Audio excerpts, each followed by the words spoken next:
పరిహారం ఏంటంటే ప్రధానంగా గుర్రపు నాడతో తయారు చేసినటువంటి ఉంగరాన్ని వారు మధ్యవేలికి ధరించి ప్రతిరోజు కూడా కాలభైరవ దశనామ స్తోత్రం చదవడం వల్ల వారికి వేధింపుల నుంచి, అవమానాల నుంచి, దారుణమైనటువంటి కష్టాల నుంచి కూడా విముక్తి అయ్యే అవకాశం ఎక్కువగా ఉంటుంది.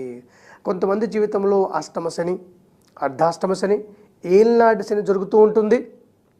కొంతమంది జీవితంలో రాశివశాత్తు వృశ్చిక రాశిలో ఈ యొక్క శనీశ్వరుడు ఉన్నప్పుడు, అష్టమంలో శనీశ్వరుడు ఉన్నప్పుడు, శని మహర్దశ నడుస్తున్నప్పుడు, శని మహర్దశలో శని నడుస్తున్నప్పుడు, రాహు మహర్దశలో శని ఉన్నప్పుడు, కేతు మహర్దశలో శని ఉన్నప్పుడు ఈ విధమైనటువంటి శని సంబంధమైనటువంటి దోషాలన్నింటినీ కూడా నివారించేటటువంటి అత్యుత్తమమైనటువంటి పరిహారము గుర్రపు నాడ ఉంగరాన్ని ధరించడం.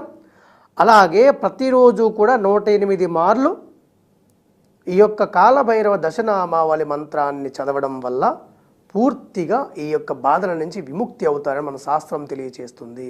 దశనామావళి ఎలా ఉంటుందంటే మీరందరూ కూడా నోట్ చేసుకోవచ్చు.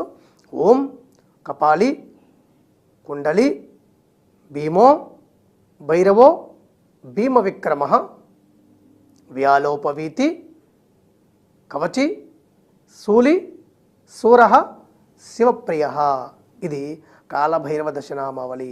ఈ యొక్క గుర్రపు నాడ ఉంగరాన్ని ధరించినటువంటి ప్రతి ఒక్కరూ కూడా ఆ రోజు శుభం జరగడం కోసం, వారు అనుకున్నటువంటి వ్యవహారాల్లో విజయం రావడం కోసము ఈ యొక్క దశనామావళి వారికి రక్షణ కల్పిస్తుంది.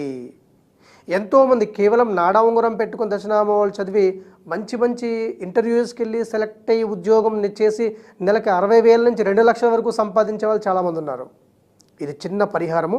ఈ పరిహారం చేయడం ద్వారా మీరు అనుకున్నటువంటి కోరిక నెరవేరే అవకాశం ఎక్కువగా ఉంటుంది.